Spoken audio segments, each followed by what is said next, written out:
Madam, ഞാനിപ്പോൾ UK പോയിട്ട് കുറച്ച് വർഷം ആവുന്നതേ ഉള്ളൂ. അതുകൊണ്ട് തന്നെ ജീവിതത്തിൽ കാര്യമായിട്ടൊന്നും സമ്പാദിച്ചിട്ടില്ല. ലൈഫൊന്നും സെറ്റിലായിട്ട് പോലുമില്ല. മാഡം, ഒരു 1-2 വർഷം എന്നെ ഇതിൽ നിന്ന് ഒഴിവാക്കി തരണം. അത് കഴിഞ്ഞ് വേണമെങ്കിൽ അപ്പനെ... അതിനു മുമ്പ് അപ്പൻ എന്തെങ്കിലും സംഭവിച്ചാൽ നീ എന്നാ ചെയ്യും? അപ്പോൾ കാര്യങ്ങളെല്ലാം എളുപ്പമല്ലോ അല്ലേ? മേഡം, ഇവന്റെ പ്രശ്നം അതൊന്നുമല്ല. ഇവന്റെ പെണ്ണും പിള്ളയ്ക്ക് അപ്പനെ ഒട്ടും കണ്ടുകൂടാ. അപ്പന്റെ പേരും പറഞ്ഞ് അങ്ങോട്ട് ചെന്നാലേ ഇവരെ പിടിച്ച് പുറത്താക്കും. അതാണ് അതിന്റെ സത്യം. അനാവശ്യം പറയരുത്. എനിക്കൊന്നും പറയാനില്ലേ? ഞാനിതിൽ കൂടുതൽ എന്ത് പറയാനാ മാഡം? ഇവർ ഈ 3 ആമക്കളുണ്ടല്ലോ, അവർ പറയട്ടെ. എന്നെ കെട്ടിച്ചു വിട്ടതല്ലേ? കെട്ടിച്ചു വിട്ടാ പിന്നെ ഉത്തരവാദിത്തങ്ങൾ തീർന്നുല്ലോ അല്ലേ? അങ്ങനെയല്ല മാഡം. ഒട്ടും ഞാൻ പറയില്ല ആനി.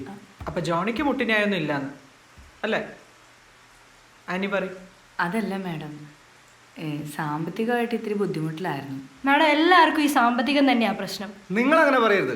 നിങ്ങൾ ഈ സാമ്പത്തിക പ്രശ്നം പറഞ്ഞ് വിളിച്ചപ്പോഴേക്കും ഞാൻ നിങ്ങളുടെ അക്കൗണ്ടിൽ കാശിട്ട് വന്നിട്ടുണ്ട്. പലപ്പോഴും കാശിട്ട് തന്നുകൊണ്ടൊന്നും നിങ്ങളുടെ അപ്പൻ ജീവിച്ചിരിക്കില്ല. എന്നും തിന്നാൻ കൊടുക്കണം. ഡേ, നിങ്ങൾ കുറച്ച് മര്യാദയ്ക്ക് സംസാരിക്കണം. ഓ, ഇവര് കാരണമാണ് മാഡം ഞങ്ങളുടെ അപ്പനെ ഗതിയിലായത്. ആനി ഒരിക്കലും അങ്ങനെ പറയരുത്. നിങ്ങളെല്ലാവരും ഓരോ വഴിക്കോ എപ്പോഴും അവനെ ലിസേനെ നോക്കിയിട്ടുള്ളത്. അതുകൊണ്ടാണോ ഞങ്ങൾക്ക് ഇപ്പോൾ ഇവിടെ ഇങ്ങനെ ഇരിക്കുന്നത്? മാഡം, എല്ലാവരുടെയും സമ്മതത്തോടെയാ അപ്പനെ ഓൾഡ് ഏജ് ഹോമിൽ കൊണ്ടാക്കിയത്.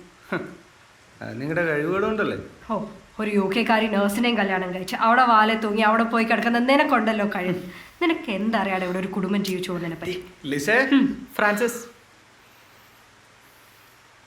ജോണിക്കൊന്നും പറയാനില്ലേ? മേഡം, അത് പിന്നെ ഞാൻ കോട്ടയത്താണ് താമസിക്കുന്നത്. അമ്മായിച്ചിൻ്റെ ബിസിനസ് എല്ലാം നോക്കി തട്ടിമുട്ടിയാ പോകുന്നത്. അപ്പനെ കൊണ്ടുപോയാൽ ശരിയായില്ല എന്നേ. അപ്പൻ എപ്പോഴും അവരായിട്ട് വഴക്കാ. അത് ശരിയാവില്ല. അല്ല, ആനിക്ക് കൊണ്ടുപോയിക്കോട്ടെ അപ്പനെ? അതല്ല മാഡം, അവിടുത്തെ അമ്മച്ചിയെ നോക്കാൻ തന്നെ ഒരു സ്ത്രീയെ നിർത്തിയേക്കുവാ. ഇനിയിപ്പോൾ അപ്പനെ കൂടെ അങ്ങോട്ട് കൊണ്ടുപോവുകയാണെങ്കിൽ അവർക്ക് എക്സ്ട്രാ പേ ചെയ്യേണ്ടി വരും.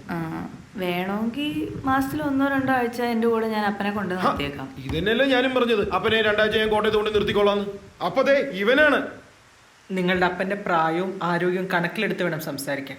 അതൊന്നും അല്ല മാഡം ഇവിടെ പ്രശ്നം. അപ്പന്റെ പേരിലുള്ള വീടും പറമ്പും ഭാഗം വെക്കണം എന്ന് പറഞ്ഞപ്പോ... എന്ത്? ഏത് വീടും പറമ്പും? അപ്പനെ പറ്റിച്ച് പണയം വെച്ച വീടിന്റെയും പറമ്പിന്റെയും കാര്യം തന്നെയായി പറയുന്നത്. മാഡം, വീടും പറമ്പും ഭാഗം വെക്കണം എന്ന് പറഞ്ഞപ്പോൾ അപ്പൻ അതിന് സമ്മതിച്ചില്ല. മരണം വരെ അപ്പനെ ആരും നോക്കുന്നു, അവർക്കാണ് വീടും പറമ്പെന്ന് അപ്പനൊരു തീരുമാനം എടുത്തു. അന്ന് പോയതാ എല്ലാവരും.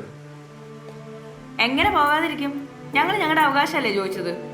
ഇനിയിപ്പോൾ അത് തരില്ല എന്നൊക്കെ പറഞ്ഞാ ഈ ഒറ്റ കാരണം കൊണ്ടാ എന്റെ ഭാര്യക്ക് അപ്പനെ പിടിക്കാത്തത്. അല്ലെങ്കിൽ വയസ്സാങ്കാലത്ത് അങ്ങനെ ആരോടാ ഈ വാശി കാണിക്കുന്നത്? ആന്നേ, അപ്പൻ അങ്ങനെ പലതും പറയും. ഞങ്ങൾക്ക് കുട്ടി കുടുംബമൊക്കെ ഉണ്ട്.